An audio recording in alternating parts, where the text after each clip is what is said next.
புதிய 3 சட்டங்கள் குறித்து இங்கு கோயில்பட்டிக்கு என்னை பேசுவதற்காக அழைத்த தோழர்கள், இந்த நிகழ்ச்சியை ஏற்பாடு செய்த அனைவருக்கும் மற்றும் இங்கு வந்திருக்கும் நண்பர்களுக்கும் வழக்கறிஞர் தோழர்களுக்கும் என்னுடைய மகிழ்ச்சி கலந்த நன்றியை தெரிவித்துக் கொள்கின்றேன். உங்க எல்லாருக்குமே தெரியும், இந்த ஜூலை மாதத்துல இருந்து 3 சட்டங்கள் நடைமுறைக்கு வந்துச்சு. இந்த 3 சட்டங்களும் பிக் 3 என்று சொல்லக்கூடிய 3 சட்டங்கள். ஒன்று கிரிமினல் ப்ரொசீஜர் கோடு என்று சொல்லக்கூடிய குற்றவியல் நடைமுறை சட்டம், இரண்டாவதாக இந்திய தண்டனை சட்டம் என்று சொல்லக்கூடிய ஐபிசி இந்தியன் பீனல் கோட், மூன்றாவதாக சான்றிதழ் சட்டம் என்று சொல்லக்கூடிய இந்தியன் எவிடன்ஸ் ஆக்ட். இந்த 3மே மாறுதலுக்கு உள்ளாயிருக்கு. முதல்ல 3க்கு பேர் மாற்றம் பண்ணியிருக்காங்க. இப்போ முதலாவதாக இந்திய தண்டனை சட்டத்தை எடுத்துக்கிட்டீங்கன்னா பாரதிய நியாய சங்கிதா, பிஎன்எஸ், பாரதிய நியாய சங்கிதா.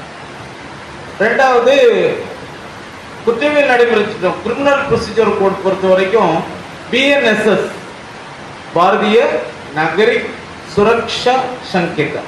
இப்ப இதுல சங்கிதான்ற வார்த்தை இருக்கு, தமிழ்ல அது வந்து கோடு, ஆங்கிலத்துல கோடுக்கு ஈக்குவல், கோவைன்னு சொல்லலாம் தமிழ்ல. நம்ம code of civil procedure, code of criminal ப்ரொசீஜர்னு சொல்றோம். அதுக்கு இணையான சொல் தான் இந்த சங்கிதா என்று சொல்லக்கூடிய இந்த சமஸ்கிருத சொல்ல கூறுறாங்க. இப்போ கோட் ஆஃப் சிவில் ப்ரொசீஜர் மாதிரி, கோட் ஆஃப் கிரிமினல் ப்ரொசீஜர் மாதிரி இது பிஎன்எஸ்எஸ், பாரதிய நாகரிக் சுரக்ஷா சங்கிதா. அது என்ன, அதை தமிழ்ல நம்ம வந்து மொழிபெயர்த்தோம்னா இந்திய மக்கள் காப்பு கோவை அப்படின்னு குற்றவியல் நடைமுறை சட்டத்தை நம்ம மொழிபெயர்க்க முடியும். பாரதிய நியாய சங்கிதா என்று சொல்லக்கூடிய அது நியாய கோவை, இந்திய நியாய கோவை இல்லாட்டி இந்திய நியாய சட்டம்னு மொழிபெயர்க்க முடியும். அதே மாதிரியாக சாட்சிய சட்டம் அது அதிநியம். இந்த பாரதிய சாட்சிய அதிநியம் அது இந்தியன் எவிடன்ஸ் ஆக்டுக்கு அது ஈக்குவல், அது சாட்சிய சட்டம்னு நம்ம வந்து மொழிபெயர்க்க முடியும். இப்போ இந்த சட்டத்தை குறித்து நிறைய தகவல்கள் நீங்க பார்த்திருப்பீங்க. ஒரு 4 முக்கியமான நபர்கள் இந்தியாவில் உள்ள சட்டம் சார்ந்து ரொம்ப மிக முக்கிய நபர்கள் ஒரு கலந்துரையாடல் ஒன்று ஏற்பாடு செய்திருந்தாங்க.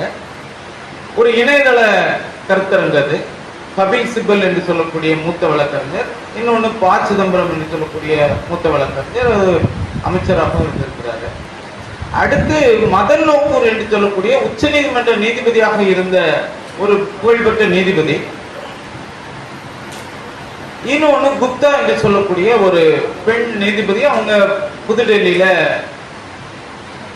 நீதிபதியா, டெல்லி உயர் நீதிமன்ற நீதிபதியாக இருந்தவங்க. இந்த 4 பேரும் ஒரு கலந்துரையாடல் செய்யும் போது என்ன ஆரம்பத்தில் என்ன சொன்னாங்கன்னா, இந்த சட்டத்தை பொறுத்தவரையிலையும் இந்த சட்டம் வந்த முறை சரியில்லைன்னு சொல்றாங்க. இது பாராளுமன்றத்தில் ஒரு 140 உறுப்பினர்கள் வந்து இடைநீக்கம் செய்யப்பட்ட காலகட்டத்தில் எந்த விதமான ஒரு விரிவான ஒரு வாதங்களும் விவாதங்களும் இல்லாம இந்த சட்டம் வருவதற்கு முன்பாக சட்ட ஆணையத்துடைய கருத்து கூட கேட்கப்படலை என்று அந்த வழக்கறிஞர்கள் கருத்து தெரிவித்தாங்க. ஏன்னா சட்ட ஆணையத்துடைய கருத்தை பெற்ற பிறகுதான் ஒரு சட்டம் நடைமுறைக்கு வரும். சட்ட ஆணையமே இல்லாம இந்த சட்டம் குறித்து கலந்துரையாடல் செய்வதற்கு ஏற்பாடு செய்யறதுக்கு, இந்த சட்டம் வரணுமா வேணாமான்றதுக்கு ஒரு விவாதம் நடக்கும்போது பேராசிரியர்கள் மட்டும்தான் இருந்தாங்க. பேராசிரியர்கள் இருந்ததுனால இந்த சட்டத்துல நிறைய சிக்கல்கள், ஓட்டைகள் இருக்கு. அது என்னன்றது நான் பிறகு சொல்றேன். ஆனா வழக்கறிஞர்கள் யாருமே இல்லை. கபில் சிபல் என்ன சொல்றாரு அப்படின்னு கேட்டீங்கன்னா, வழக்கறிஞர் கபில் சிபல் என்ன சொல்றாருன்னா, இந்த சட்டத்தை பற்றி விவாதம் பண்ணும்போது மகேஷ் ஜெத்மலானி என்று சொல்லக்கூடிய ராம் ஜெத்மலானியுடைய மகன் மட்டும்தான் இதுல இடம்பெற்றிருந்தாரு. நிறைய கிரிமினல் வழக்கறிஞர்களை இதுல சேர்க்கணும் அப்படின்னு நாங்க சொல்லியிருந்தோம். ஆனா அதை எதுவுமே ஏற்றுக்கொள்ளப்படவில்லைன்னு சொல்றாரு. அந்த நிலைக்குழுவுல ப. சிதம்பரம் அவர்கள் இருந்தாங்க. அவர் இதுக்கு எதிர்ப்பு தெரிவிச்சிருக்கிறார். இந்த சட்டம் இயற்றப்பட்ட முறை, நம்ம தமிழ்ல சொல்ற மாதிரி முதல் கோணல் முற்றும் கோணல் மாதிரி இயற்றப்பட்ட முறையிலேயே அடிப்படையில ஒரு தவறு இருக்கு அப்படின்றத நம்ம வந்து பார்க்கிறோம். இந்த 3 சட்டங்களை பற்றி நம்ம வந்து பார்க்கும்போது ஒரு 3 ஆங்கில வார்த்தைகளை நினைவு வச்சிருந்தாலே போதும். நீங்க நண்பர்கள் யாராவது கேட்டாங்கன்னா இந்த சட்டத்தை பற்றி என்ன சொல்றீங்கன்னா அந்த 3 ஆங்கில வார்த்தை, நம்ம பொதுவா ஆசிரியர்களுக்கெல்லாம் ரொம்ப தெரிந்த 3 வார்த்தைகள் வந்து RRRன்னு சொல்லுவோம். நீங்க எந்த பிரைமரி ஸ்கூல்லயோ இல்லாட்டி செகண்டரி ஸ்கூல்லயோ போனீங்கன்னா இந்த பள்ளிக்கூடத்துல அந்த குழந்தைங்க என்ன படிக்கணும்னா RRR படிக்கணும். Reading, writing, arithmetic. அந்த 3 எழுத, படிக்க, அடுத்து கணக்கு போட, இந்த 3 தான் படிக்கணும். அது நம்ம எல்லாருக்குமே கடைசி வரைக்கும் அது சிக்கலாகத்தான் இருக்கும். ஏன்னா என்னை பொறுத்த வரைக்கும் கணக்கு ரொம்ப சிக்கலான விஷயம்தான். இன்னும் நீதிமன்றத்துல ஏதாவது ஷேர் கால்குலேஷன் பண்ணும்போது கால்குலேட்டர் நாடவோ இல்லாட்டி யாராவது நண்பர்கள்ட்ட கேட்கறதோ வழக்கம். அடிப்படை விஷயம் இந்த RRR. இந்த சட்டத்தை பொறுத்த வரைக்கும் இந்த சட்டம் எப்படி RRR எப்படி அதுக்கு பொருந்தும் அப்படின்னு கேட்டீங்கன்னா, முதல்ல இது ரீசைக்கிள்டு செக்ஷன்ஸ், எல்லாமே மறுசுழற்சி செய்யப்பட்ட பிரிவுகள். ஏற்கனவே இருந்த சட்டத்துடைய பிரிவுகளை மறுசுழற்சி செய்யப்பட்டிருக்கு. அடுத்து ரீலோகேட்டட், ஏற்கனவே மறுசுழற்சி செய்யப்பட்ட பிரிவுகள் வந்து வேற இடத்துல இருக்கும். ரீலோகேட்டட், மாற்று இடத்துல இருக்கும். அடுத்து ரீநேம்டு, இது சட்டத்தை ரீநேம் பண்ணியிருக்கிறாங்க. அது எந்த அளவுக்கு ரீநேம் பண்ணியிருக்கிறாங்க அப்படின்னு கேட்டீங்கன்னா 95 விழுக்காடு அந்த பிரிவுகள், சட்ட பிரிவுகள் பழைய சட்டத்துடைய பிரிவுகள் தான். பிறகு ஏன் நம்ம எதுக்கணும்ன்ற ஒரு கேள்வி வரும் நம்ம முன்னாடி. அது ஏன் எதுக்கணும்ன்றத நம்ம சொல்லலாம். 95 விழுக்காடு சட்டப்பிரிவுகள் பழைய சட்டப்பிரிவுகள் தான். அதை மறுசுழற்சி செய்யப்பட்டு புதிய சட்டத்திலையும் இடம்பெற்று. இப்படி இருக்கும்போது ஏன் இதை எதிர்க்கணும்ன்ற ஒரு கேள்வி வருது. இப்ப இந்த 3 சட்டங்களையும் பாத்தீங்கன்னா வேடிக்கையான விஷயம் சாட்சிய சட்டம், சாட்சிய அதிநியம். அந்த சாட்சிய அதிநியம் சொல்லும்போது ஒரு விஷயம் ஞாபகத்துக்கு வருது. பொதுவா நீங்க கியூப் வந்து விளையாண்டுருப்பீங்களான்னு தெரியல எனக்கு. நிறைய பேர் இளைஞர்களா இருக்கும் போது கியூப், அது 1974 நடைமுறைக்கு வந்தது. 6 நிறம் இருக்கும். அந்த நிறத்தை வந்து நம்ம வந்து மாற்றணும், ஒரே இடத்துக்கு கொண்டு வரணும். அப்ப சென்னையில வந்து ஒரு பெரிய அந்த 74 அந்த கியூப் அறிமுகப்படுத்தும் போது சென்னையில இந்த கியூப் வந்து ஒரு சின்ன சிறுவன், ஒரு 4 வயசு சிறுவன் அதை இது பண்ணிட்டான், அதை சால்வ் பண்ணிட்டான். உடனே எல்லாரும் ரொம்ப ஆச்சரியப்பட்டு போனாங்க, என்ன இவன் இவ்வளவு ஈஸியா சால்வ் பண்ணிட்டானே அப்படின்னு பார்த்தாங்க. அப்புறம் அவங்க அப்பா இவன் எப்படி சால்வ் பண்றான்னு பார்த்தோன்னா ஸ்டிக்கரை ஃபுல்லா பிரிச்சு அதுல 6 நிறங்கள் இருக்கும். வானவில்ல உள்ள 6 நிறங்கள் அதுல இருக்கும். அதுல நீலம் இருக்கும், பச்சை இருக்கும், அதுல ஆரஞ்சு இருக்கும், அதுல வெள்ளை இருக்கும். இந்த வானவில் பிப்ஜிஆர் என்று சொல்லக்கூடிய அந்த நிறங்கள்ல உள்ள முதல் வயலட் இண்டிகோவை தவிர மிச்சம் 5, பிறகு வெள்ளை, 6 நிறங்கள் இருக்கும். இவன் என்ன பண்ணா அந்த ஸ்டிக்கர் எல்லாம் பிச்சு ஒரே சைட்ல கிரீன் தனியா ப்ளூ தனியா ஓட்டினான். உடனே அவங்க அப்பா வந்து அப்ப சொன்னாரு, சரி அதை ஓட்டுறதுக்காக அவனுக்கு திறமை இருக்குல்ல அப்படின்னு சொன்னாரு. அவன் ரொம்ப எளிதா அதை சால்வ் பண்ணிட்டானே. அப்போ ஆனந்த விடல்ல கூட அதை பற்றி விரிவா வேடிக்கை கட்டுரை ஒண்ணு வந்தது. இந்த சாட்சிய அதிநியம் கிட்டத்தட்ட அந்த ரூபிக் கியூப்ல ஸ்டிக்கரை ஓட்டின அதே மாணவன் என்ன செஞ்சானோ அதே தான் இவங்களும் பாரதிய ஜனதா கட்சி ஆட்சியிலையும் இந்த ஆட்சியாளர்கள் அதே ஸ்டிக்கர் பிச்சு தான் ஒட்டியிருக்காங்க. ஆனா இதுல ஒரு சிக்கல் செஞ்சிருக்காங்க. என்ன அப்படின்னு கேட்டீங்கன்னா, வழக்கறிஞர்களுக்கு இது எதிர்காலத்துல ஏகப்பட்ட சிக்கல்களை ஏற்படுத்தும். பொதுவா 2ஆம் நிலை சாட்சியம் கொடுக்கும்போது, செகண்டரி எவிடன்ஸ் கொடுக்கும்போது அந்த ஓரல் அட்மிஷனுக்கு கொடுக்க முடியாது, வாய் மூலமா ஒரு ஒப்புதல் செய்வதற்கு கொடுக்க முடியாது. இதுல அதற்கான சட்டப்பிரிவு இடம்பெற்று. அது எதிர்காலத்துல என்னென்ன சிக்கல்களை ஏற்படுத்த போகுதுன்றது யாருக்குமே தெரியாது. இப்ப இந்த நம்ம இந்திய தண்டனை சட்டத்துக்கு இணையான பிஎன்எஸ் என்று சொல்லக்கூடிய இந்த நியாய சங்கிதா, இந்த நியாய சட்டத்துல என்ன செஞ்சிருக்காங்க அப்படின்னு பார்த்தோம்னா, நிறைய சட்டப்பிரிவுல நீக்கியிருக்காங்க. போலி நாணயம் தொடர்பா அதை ஏற்றுமதி பண்ற அந்த பிரிவுகளை நீக்கியிருக்காங்க. ஏன்னா அது வேற பிரிவுகளில் இடம்பெற்று எடை குறித்த, ஏன்னா அது வெயிட்ஸ் அண்ட் மெஷர்ஸ் ஆக்ட் தனியா இருக்கு. நம்ம தராசு எடை சம்பந்தமான பிரிவுகளையும் அது ஒரு 3 பிரிவுகளை நீக்கி இருக்கிறாங்க.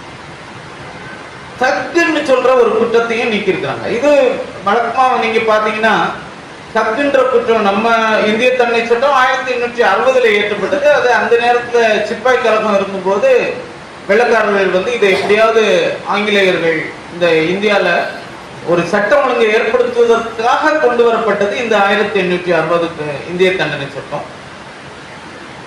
அதுல தக்குன்ற சட்டம் ஒரு குற்றம் இருக்கும். தக்கு அப்படின்றது நம்ம இப்போ ஆங்கில டிக்ஷனரியில கூட அந்த வார்த்தை இருக்கும், GHUG, தக். தக்குன்னா நம்ம ரவுடி மாதிரி அதுக்கு ஒரு பொருள் பெறும். ஆனா உண்மையான பொருள் என்ன அப்படின்னு கேட்டீங்கன்னா, இந்த 1860 இந்த சட்டம் இயற்றப்படும் போது காளி வழிபாடு செய்யற குழுவினர் இருப்பாங்க.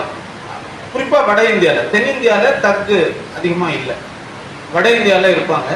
அந்த குழுவினர் என்ன பண்ணுவாங்கன்னா, அப்போ ரொம்ப டிரான்ஸ்போர்டேஷன் கிடையாது. அதாவது புனித பயணிகள் போனாங்கன்னா பின்னாடியே போவாங்க. இவங்க எல்லாருமே ஒரு போலி வேஷம் போட்டிருப்பாங்க, சாமியார் மாதிரி. சாமியார்களே பெரும்பாலும் போலி சாமியார்களா தான் இருப்பாங்க. இவங்க உண்மையிலேயே போலி சாமியார் வேஷம் போட்டிருப்பாங்க. வேஷம் போட்டு பின்னாடியே போவாங்க. போய் அந்த ஏதாவது ஒரு பெரிய ஒரு திருமண குழு போகும், இல்லாட்டி ஏதாவது ஒரு நல்ல வணிகர்கள் குழு போகும், இல்லாட்டி ஒரு பெரிய பணக்கார குடும்பம் ஒரு இடத்துல இருந்து இன்னொரு இடத்துக்கு போறாங்கன்னு அவங்க பின்னாடியே போய் அவங்க கூடயே உணவருந்துவாங்க, அவங்களுக்கு கூடவே வழிபாடு செய்வாங்க. எல்லாம் செஞ்ச பிறகு இந்த கைக்குட்டையில ஒரு ஓரத்துல ஒரு நாணயம், ரொம்ப திக்கான ஒரு நாணயத்தை முடிச்சு போட்டு வச்சிருப்பாங்க.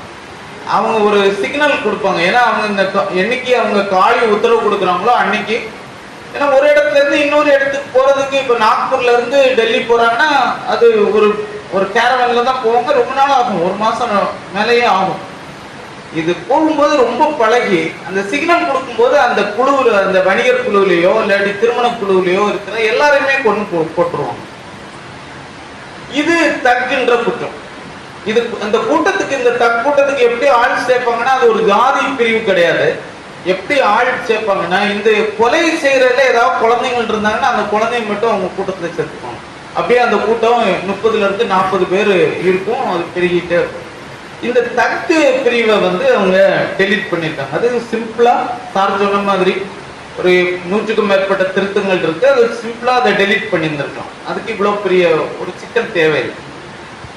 இப்ப சேர்க்கப்பட்ட குற்றங்கள் என்ன அப்படின்னு பாத்தீங்கன்னா, சேர்க்கப்பட்ட குற்றங்கள்ல ஒரு முக்கியமான குற்றம் நம்ம எல்லாருமே தெரிஞ்சுக்கிட வேண்டிய குற்றம். அது சேர்க்கப்பட்ட பிரிவுல அஜாக்கிரதையா இல்லாட்டி கவனக்குறைவா நம்ம வண்டி ஓட்டி ஒருத்தரை இடிச்சிடுறோம், அவர் இறந்து போயிடுறாரு. அதுக்கு இப்போ 10 வருஷம் தண்டனைக்குரிய குற்றம். எப்படி 10 வருஷத்துக்கு தண்டனைக்குரிய குற்றம்னா, உடனடியா நம்ம போலீஸ்லயோ இல்ல ஒரு நடுவர்கிட்டையோ தெரிவிக்கணும். இந்த குற்றம் நடந்திருக்கு, நான் ஒருத்தரை அடிச்சு போட்டேன், நான் கோயில்பட்டுல இருந்து திருநெல்வேலி போற வழியில ஒருத்தரை அடிச்சு போட்டேன்னா மேஜிஸ்ட்ரேட் கிட்ட தெரிவிக்கணும், இல்லைன்னா நடுவர்கிட்ட தெரிவிக்கணும். அப்படி நடுவர்கிட்ட தெரிவிக்காம, மஜிஸ்ட்ரேட்ட தெரிவிக்காம, காவல் நிலையத்துல தெரிவிக்காம இருந்தோம்னா நமக்கு அது 10 வருடமான குற்றம். ஒருவேளை தெரிவிச்சோம்னா 5 வருட குற்றம், அவ்வளவு. இது ஒரு டாக்டர் இருக்காரு, டாக்டர் தப்பான சர்ஜரி பண்ணிடுறாருன்னா அதுல இறந்து போயிட்டாங்கன்னா அதுல அஜாக்கிரதையான மரணம் ஏற்படுத்திட்டாரு, கவனக்குறைவு மரணம் ஏற்படுத்திட்டாரு, நெக்லிஜென்ட் டெத் ஏற்படுத்திட்டாருன்னா அதுக்கு 2 வருஷம் தண்டனைக்குரிய குற்றம். இது புதுசா சேர்க்கப்பட்ட ஒரு முக்கியமான பிரிவாக கருதப்படுகிறது. இதுலயும் நிறைய இனிமே எதிர்காலத்துல தான் என்னென்ன பிராக்டிக்கல் டிஃபிகல்ட்டின்னு தெரியும். 2 மணிக்கு ஒரு ஆக்சிடென்ட் நடக்குது, ஊர் மக்கள் ஃபுல்லா சேர்ந்துருக்காங்க, அந்த இடத்த விட்டு தப்பிக்கிறது தான். ஒருத்தர் குடிச்சுக்கிட்டே வந்து விழுந்தா கூட முதல்ல என்ன பண்ணுவாங்கன்னா, யாரு அடிச்சு போட்டாங்களோ அவங்கள எல்லாரும் சேர்ந்து அடிக்கிறதுக்கான வாய்ப்பு இருக்கு. அதனால இதுலயும் எதிர்காலத்துல என்னென்ன சிக்கல்கள் வருது அப்படின்றது பார்க்கிறோம். இதுல என்ன பார்க்கிறோம்னா, இந்த பிஎன்எஸ் என்று சொல்லக்கூடிய நியாய சட்டத்தை என்ன பார்க்கிறோம் அப்படின்னு கேட்டீங்கன்னா, attempt to commit suicide, தற்கொலைக்கு முயல்றது ஒரு குற்றமாக கருதப்படுது. இந்த தற்கொலைக்கு முயல்றது குற்றமா இருக்கிறதுனா எப்போ குற்றமாக கருதப்படும்னா, ஏதாவது ஒரு அரசு அதிகாரியுடைய பணிய செய்ய விடாம தடுக்கிறதுக்காக தற்கொலை முயற்சி செய்யறது. நீங்க இப்ப பழனியில ஒரு வழக்கு ஒன்று பார்த்தோம். அந்த வழக்குல என்ன நடந்தது அப்படின்னு கேட்டீங்கன்னா, ஆக்கிரமிப்பு அகற்றுவதற்காக அதிகாரிகள் வர்றாங்க. ஒருத்தர் கையில டீசல் கேனோட நான் சூசைட் பண்ண போறேன்னு சொல்றாரு. அப்போ இந்த சட்டப்பிரிவு நடைமுறைக்கு வரலாம். இது ஒரு வருடம் தண்டிக்கக்கூடிய குற்றம். இதுல என்ன பாத்தீங்கன்னா, இந்த தற்கொலைக்கு முயற்சிக்கிறது, அதாவது குறிப்பா அந்த ஒரு பழைய சட்டப்பிரிவு எடுத்துட்டாங்க. தற்கொலைக்கு முயற்சி செய்யற பழைய சட்டப்பிரிவு இல்ல. இப்ப அரசு அதிகாரிய அவருடைய கடமையை செய்யறத தடுக்கிறதுக்காக தற்கொலைக்கு முயற்சி செய்யறது. நம்ம நீங்க பாத்தீங்கன்னா அடிக்கடி கலெக்டரேட்ல எல்லாம் நமக்கு பிரச்சனைகள் எப்படி வரும் அப்படின்னா, இந்த மாதிரி பட்டா கொடுக்கல, அதனால மண்ணெண்ணெய் ஊற்றி தற்கொலை பண்ண முயற்சிச்சாங்க. இந்த மாதிரியான வழக்குகள்ல இந்த வழக்கு வரும். இதுல என்ன முக்கியமான நம்ம கருத்துல கொள்ளணும் அப்படின்னா, பிஎன்எஸ்ல புதுசா ஒரு பிரிவை சேர்த்திருக்கிறாங்க. அது என்ன அப்படின்னா, சிறு குற்றங்களுக்கு, உதாரணமா ஒருத்தர் திருட்டு பண்ணிடுறான், 5000 ரூபாய்க்கு குறைந்த பொருள், அது ஒரு சிறு திருட்டாக கருதப்படுது. இன்னொன்னு, இந்த நான் சொன்ன இந்த ஒரு வருடம் தண்டிக்கக்கூடிய அந்த தற்கொலைக்கு முயற்சி செய்யறது அரசாங்க அதிகாரி குடிச்சுக்கிட்டு ரோட்ல தவறா நடந்துக்கிறது, பொது இடத்துல தவறா நடக்குது. இந்த மாதிரி சிறு குற்றங்களுக்கு என்ன தண்டனை வச்சிருக்கிறாங்கன்னா, கம்யூனிட்டி சர்வீஸ் என்று சொல்லக்கூடிய தண்டனை வச்சிருக்காங்க. அது சமூக சேவை தண்டனை. இதுல நிறைய பேருக்கு எதிர்ப்பு இதுல இருக்கு. ஏன் எதிர்ப்பு இருக்கு அப்படின்னு கேட்டீங்கன்னா, இந்த சமூக சேவைன்னா என்ன அப்படின்னு சொல்லல. இப்போ மூத்த வழக்கறிஞர் கபில் சிபல் போன்றவர்கள் என்ன சொல்றாங்கன்னா, ஒரு சில நீதிபதிகள் இவங்களுக்கா கற்பனையில நிறைய தோணும். நீதிபதிகளுக்கு சில நேரம் கற்பனையில நீங்க காந்தி மியூசியத்தை போய் தொடங்கன்னு சொல்லலாம், அது கூட ஏத்துக்கலாம். ஒரு நீதிபதி ஒருவேளை நீங்க மீனாட்சி அம்மன் கோயில போய் நீங்க விளக்குமாறு எடுத்து பெருக்குங்க அப்படின்னு சொல்றது சமூக, ஏன்னா இதுல வரையறை செய்யல. அப்ப எது சமூக சேவை என்று சொல்லக்கூடிய வரையறை இல்லை. ஏன் அதுல என்ன வரையறை சொல்லி இருக்கிறாங்கன்னா, சம்பளம் இல்லாத பணி செய்யறதுக்கு கட்டாயப்படுத்துறது. இதுல என்ன சிக்கல் வருது அப்படின்னா, நம்ம சுதந்திரத்துக்கு முன்னாடி, இப்போ திருவிதாங்கூர் மாதிரி பகுதிகளில் சுதந்திரத்துக்கு முன்னாடி நிறைய ஃப்ரீ லேபர், நீங்க தமிழ்ல நிறைய வார்த்தைகள் இருக்கும். வெட்டின்ற சொல் இருக்கும், ஊழியம்ன்ற சொல் இருக்கும் தமிழ்ல, தண்டம்ன்ற சொல் இருக்கும். நம்ம சாதாரணமா அந்த சொற்களை கடந்து போவோம். ஆனா இது எல்லாமே ஒரு வகையான ஒரு சர்வீசஸ். திருவிதாங்கூர்ல சாதாரண மக்கள் செய்ய வேண்டிய பணிகள். நீங்க அங்க ஊட்டுப்புறைகள் இருக்கும். அந்த ஊட்டுப்புறைகள்ல பிராமண வகுப்பை சேர்ந்தவர்களுக்கு 2 நேரம் ஃப்ரீ ஃபுட்டு கொடுப்பாங்க. இந்த ஃப்ரீ ஃபுட் கொடுக்கறதுக்கு, அந்த இலவச சாப்பாடு கொடுக்கறதுக்கு, நம்ம இப்போ சத்துணவு கொடுக்குற மாதிரி அப்போ ஒரு குறிப்பிட்ட வகுப்பினருக்கு மட்டும் சாப்பாடு கொடுக்கணும் அந்த ஊட்டுப்புறையில. அதுக்குள்ள காய்கறிகள் அங்குள்ள உழைக்கும் மக்கள் தான் கொடுக்கணும். அது ஃப்ரீ லேபர். அங்குள்ள காய்கறிகள் கொடுக்கறது, அங்குள்ள சமையலுக்கு தேவையான விறகை எடுத்துட்டு போய் கொடுக்கறது, அங்க சமைக்கிறதுக்கு உதவி செய்யறது, இது எல்லாமே இந்த ஊழியம், வெட்டி, தண்டம் ஆகிய பணிகள்ல வந்தது. இப்போ மறுபடியும் நம்மளோட பிஎன்எஸ்ல இப்படி ஒரு பணிகள், கட்டாய பணிகள் சம்பளம் இல்லாத பணிகள், சமூக பணி ஒரு தண்டனையா கொடுக்கறது இது மாதிரியான ஒரு சாதிய ரீதியான ஒரு வன்முறை மறுபடியும் வருதோ அப்படின்ற ஒரு கேள்வி எழுவதற்கு வாய்ப்பு இருக்கு. அதே மாதிரி இதுல என்ன அப்படின்னு பாத்தீங்கன்னா, இந்த பொதுவாக ஒரு குற்றத்துக்கு தண்டனை ப்ரொபேஷனல் ஆஃபெண்டர்ஸ் கீழே வழக்கறிஞர் நண்பர்களுக்கு தெரியும். முதல் குற்றவாளியாக இருந்தா, அது சின்ன குற்றங்களாக இருந்தா அவங்கள மன்னிச்சு விடுதலை செஞ்சிடலாம். ஆனா இந்த கம்யூனிட்டி சர்வீஸ் வந்த பிறகு நீதிபதிகள் என்ன செய்வாங்கன்னா, இந்த கம்யூனிட்டி சர்வீஸ் ப்ரொபேஷனல் ஆஃபெண்டர்ஸ் போறதுக்கு பதிலா கம்யூனிட்டி சர்வீஸ் பண்றதுக்கு சொல்லுவாங்க. ஒருத்தர் தற்கொலைக்கு முயற்சி செய்யறாரு, தன்னுடைய ஒரே பெட்டி கடையோ அரசாங்கத்துல இருந்து ஒரு தாசில்தார் உடைக்க வர்றாரு. அவரு நான் நீங்க உடைச்சிங்கன்னா நான் தீக்குளிச்சிருவேன்னு சொல்றாரு. அவர் மேல போடுறாங்க. நீங்க 1 மாசம் கோயில்பட்டி பஸ் ஸ்டாண்டை நீங்க பெருக்கணும் அப்படின்றது அது இன்னும் அவரை மன உளைச்சலுக்கு உள்ளாகும். அதனால இது ஒரு அடிப்படையில ஒரு இந்த சட்டத்தை ஏற்றினவங்களுக்கு அடிப்படையில சமூகத்தை சரியா புரிந்து கொள்ளாம இதை செஞ்சிருக்காங்க. இதோட முக்கியமாக பிஎன்எஸ்ல மிக முக்கியமான சட்டங்களா பயங்கரவாத செயல் இடம்பெறும். இதுலதான் நம்ம சிக்கலான விஷயம் இதுல மட்டும்தான் வருது. இதுலயும் ரொம்ப சிக்கலான விஷயம் இந்த பயங்கரவாத செயல். இந்த பயங்கரவாத செயல் நம்முடைய தண்டனை சட்டம், அதாவது நியாய சட்டம் பிஎன்எஸ்ல எந்த அத்தியாயத்துல இடம்பெற்றிருக்குன்னா, அஃபென்சஸ் அகைன்ஸ்ட் பாடி, அதாவது ஒரு உடலுக்கு எதிரான குற்றங்கள் அந்த பட்டியலில் இடம்பெற்று. இது 6வது அத்தியாயத்துல இடம்பெற்று. இது ரொம்ப முக்கியமான விஷயம் என்னன்னு கேட்டீங்கன்னா, அஃபென்சஸ் அகைன்ஸ்ட் ஸ்டேட், ஒரு பயங்கரவாத செயல், ஒரு அரசை அச்சுறுத்துறது, அரசை நிர்பந்தப்படுத்துறது, அரசுக்கு எதிரான பயங்கரவாத செயலில் ஈடுபடுறது அரசுக்கு எதிரான குற்றம். ஆனா அந்த அரசுக்கு எதிரான குற்றத்தை 7வது பட்டியல் 7வது அத்தியாயத்தில் தான் அரசுக்கு எதிரான குற்றங்கள் இடம்பெற்றிருக்கு. நம்ம பிஎன்எஸ் சட்டத்துல 7வது அத்தியாயத்தில் தான் அரசுக்கு எதிரான குற்றங்கள் இடம்பெற்றிருக்கு. ஆனா இதை உண்மையிலேயே இந்த பயங்கரவாத செயல் 7வது அத்தியாயத்துல இடம்பெறதுக்கு எல்லாம் 6வது அத்தியாயத்துல கொண்டு வச்சிருக்கிறாங்க. இது ரொம்ப பாக்குறதுக்கு ரொம்ப ஒரு நம்மளுக்கு இது ரொம்ப ஒரு இன்னசென்ட்டா இதுல என்ன இருக்கு அப்படின்ற மாதிரி நமக்கு தோற்றம் அளிக்கும். சாதாரண மக்களா நம்ம பார்க்கும்போது இதுல என்ன இருக்கு, ஒரு சாப்டர்ல இருக்கிறதுக்கு இன்னொரு சாப்டர்ல இருக்கு அப்படின்னு நம்ம சொல்லுவோம். ஆனா அதுல என்ன சிக்கல் அப்படின்னு கேட்டீங்கன்னா, குற்றவியல் நடைமுறை சட்டத்துக்கு ஈக்குவலான பிஎன்எஸ்எஸ் சட்டத்துல இந்த அரசுக்கு எதிரான குற்றங்கள் அவங்க வகைப்பாடு செஞ்சிருக்காங்க. ஃபைட்டிங் வார் அகைன்ஸ்ட் ஸ்டேட், அரசுக்கு எதிராக போர் தொடுக்கிறது, ப்ரொமோட்டிங் எனிமிட்டி பிட்வீன் கிளாஸஸ், ரெண்டு தரப்பினரிடையே பகைமையை வளர்க்கிறது, மத குழுவினரிடையே பகைமையை வளர்க்கிறது, இதெல்லாம் அஃபென்சஸ் அகைன்ஸ்ட் ஸ்டேட்ல வச்சிருக்கிறாங்க. அதுக்கு எல்லாமே மத்திய அரசுடைய அனுமதியும் மாநில அரசுடைய அனுமதியும் வேணும். அந்த அந்த அந்த வழக்குகள்ல குற்றப்பத்திரிகை தாக்கல் செய்யறதுக்கு இவங்களுடைய அனுமதி வேணும். மத்திய அரசுடைய அனுமதியும் மாநில அரசுடைய அனுமதியும் வேணும். 217வது பிரிவுல prosecution for offences against state, அரசுக்கு எதிரான குற்றங்கள்ல நீங்க குற்றவியல் நடவடிக்கை எடுக்கும் போது மத்திய அரசுக்கு எதிரான குற்றங்கள்ல மத்திய அரசு கிட்ட இருந்தும், மாநில அரசுக்கு எதிரான குற்றங்கள்ல மாநில அரசு கிட்ட இருந்தும் அவங்க அனுமதி வேணும்னு சொல்றாங்க. இப்போ பயங்கரவாத செயலில் ஈடுபடுறதுக்கு அப்படியான அனுமதி எதுவுமே தேவை. இது ரொம்ப ரொம்ப முக்கியமான விஷயம். இப்ப இந்த இந்த இந்த சட்டங்கள் முட்டாள்தனமானவை அப்படின்னு நான் சொல்ல முடியும். ஆனா இந்த சட்டங்கள் முட்டாள்களால கொண்டு வரப்பட்டதுன்னு நான் சொல்லக்கூடாது.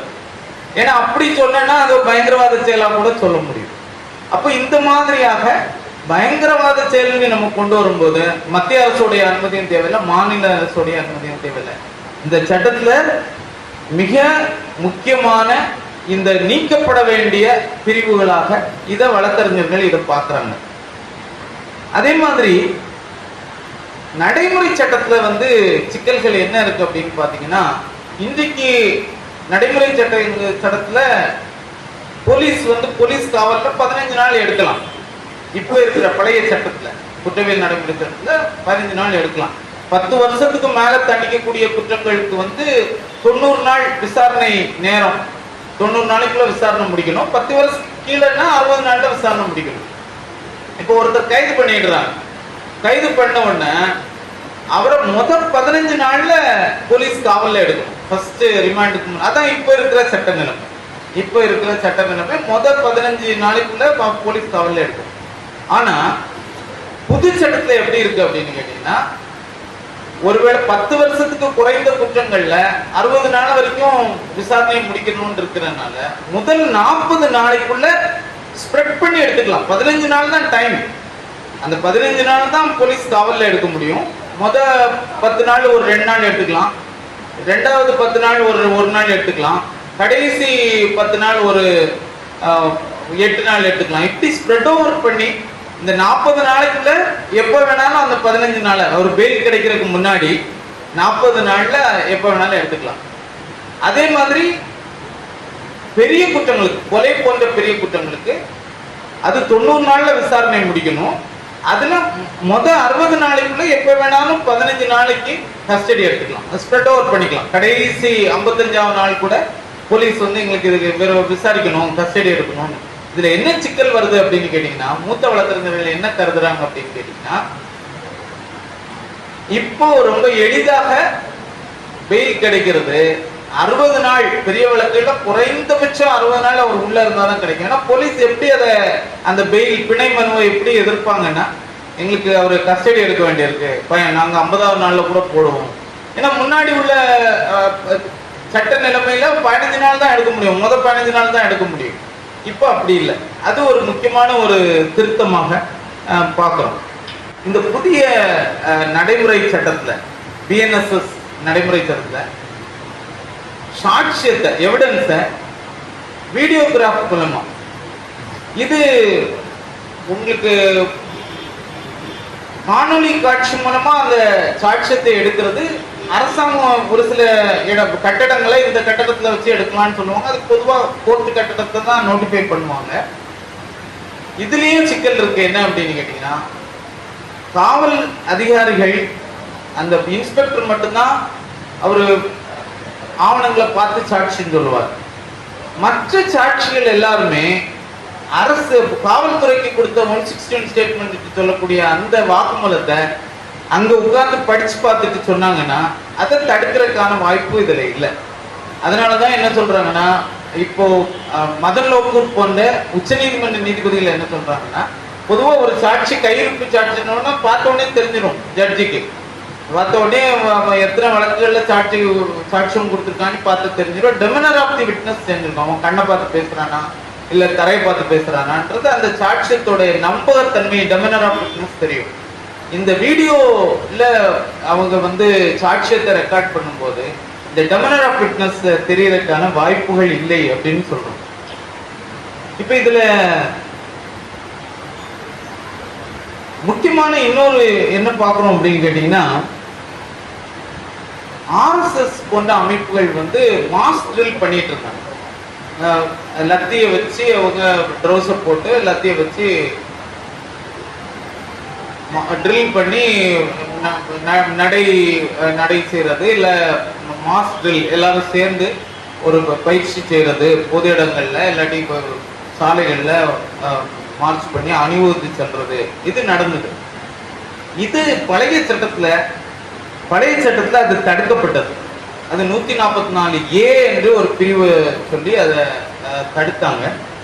இப்போ அந்த பிரிவு டெலீட் பண்ணிட்டாங்க. இப்போ ஆர்எஸ்எஸ் போன்ற அமைப்புகள் மாஸ் ட்ரில் பண்றது, பொது இடங்கள்ல ஆயுதங்களோட இல்லாட்டி லத்தியோட அணிவகுத்து செல்றது, இன்றைக்கு இருக்கிற புதிய சட்டப்படி பிஎன்எஸ்எஸ் படி அது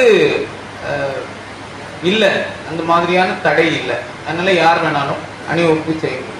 இதுல என்ன சிக்கல் வருது அப்படின்னு கேட்டீங்கன்னா, இது ஒரு போட்டி அணிவகுப்பையும் ஏற்படுத்தும். இது ஒரு சட்டம் ஒழுங்கு கொலைகிறதுக்கு இந்த இது வந்து ஒரு காரணமாக இருக்கும். இப்ப இதுல நம்ம வந்து எதுவுமே இல்லையா, பாராட்டுறதுக்கு எதுவுமே இல்லையான்ற ஒரு கேள்வி வரும். ஒரு பிரிவை வந்து நம்ம பயன்படுத்த முடியும்.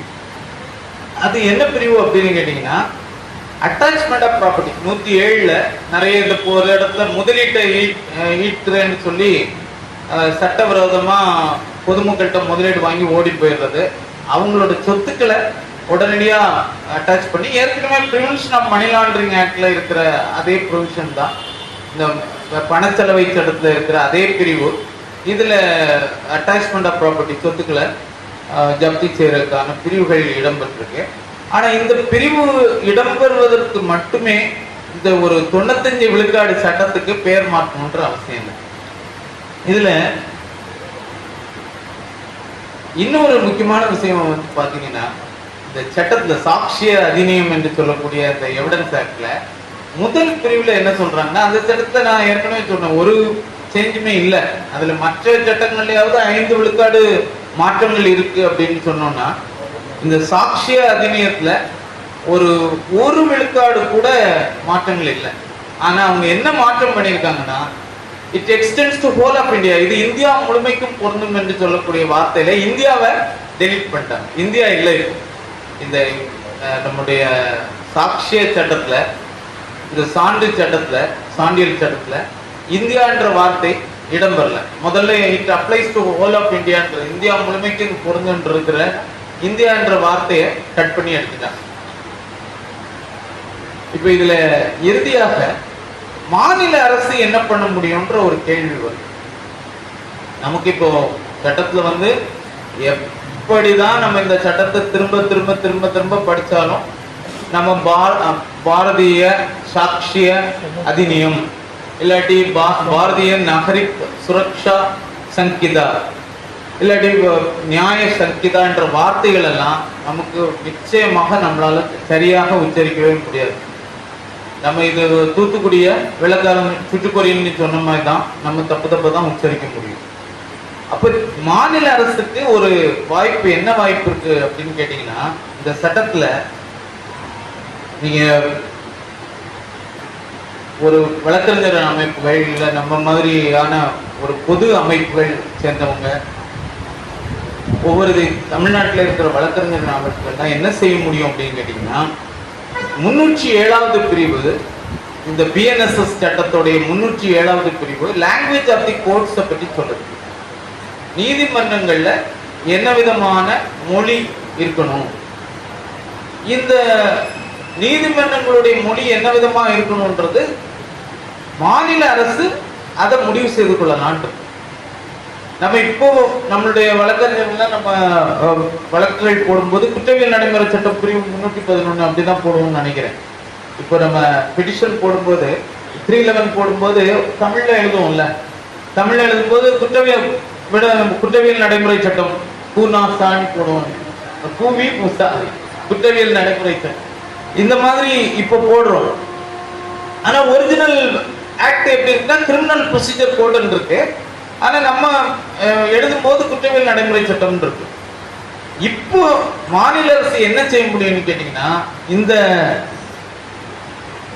லாங்குவேஜ் ஆஃப் தி கோர்ட் அது மாநில அரசு முடிவு பண்ணிக்கலான்ட்டு 307 இருக்கிறதுனால விசாரணை நீதிமன்றங்கள் முழுக்க, நடுவர் நீதிமன்றங்கள், ஜுடிஷியல் மேஜிஸ்ட்ரேட், குற்றவியல் நடுவர் நீதிமன்றங்கள் வரையிலிருந்து அமர்வு நீதிமன்றங்கள் வரைக்கும் எல்லா இடத்துலையும் இந்த சட்டங்களை மொழிபெயர்க்கும் போது இந்த சட்டங்கள் குறைந்தபட்சம், மற்றபடி அதோட பிரிவுகளை நீக்கிறது அது முடியாது. பிரிவுகளுக்கு எதிராக நம்ம பயங்கரவாத சட்டத்துக்கு உள்ள பிரிவுகள், இந்த வீடியோகிராபிங் எவிடன்ஸை வீடியோகிராஃப் பண்ணிக்கலாம் என்று சொல்லக்கூடிய குற்றவியல் நடைமுறை சட்டத்தில் இருக்கிற பிரிவுகள், இதெல்லாம் எதிர்த்து நம்ம போராடி தான் ஆகணும். ஆனா பெயர் மாற்றம் அது ஒரு மாநிலத்தோட உரிமையை பாதிக்கிற விஷயம். பெயர் மாற்றத்துக்கு நிச்சயமா மாநில அரசு இதை மொழி மாற்றம் செய்யும் போது, இந்த சட்டங்களை மொழி மாற்றம் செய்யும் போது இது நியாய சட்டம்ன்றத அது மாற்றம் செய்யலாம். நிச்சயமாக பழைய தண்டனை சட்டம் அப்படி மாற்றம் செய்யறதுனால அது நம்ம இந்த சட்டத்துக்கு உட்பட்டு தான் அதை செய்ய முடியும், அதை செய்யறதுக்கு வாய்ப்பு இருக்கு அப்படின்னு சொல்லி, இந்த சட்டத்தை பொறுத்த வரைக்கும் இது ஏற்கனவே இருந்த மக்காத சட்டங்களை மறுசுழற்சி செய்த மக்குகளின் சட்டம் என்று சொல்லி வாய்ப்புக்கு நன்றி கூறி முடிக்கிறேன். நன்றி.